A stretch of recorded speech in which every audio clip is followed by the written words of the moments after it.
আল্লাহ বলেন এই বনি আদমের প্রত্যেককে যদি একটা করে স্বর্ণের পাহাড়ের মালিক বানিয়ে দেয়া হয়।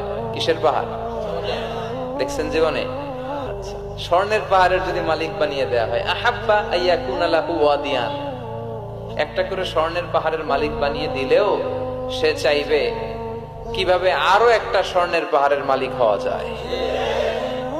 আচ্ছা, একটু বুঝে শুনে উত্তর করবেন। একটা স্বর্ণের পাহাড়ের মালিক যদি আমি হই, শুধু আমি কেন, আমার 14 পুরুষ এটাতে বিক্রি করে খেলেও কি শেষ করতে পারবো?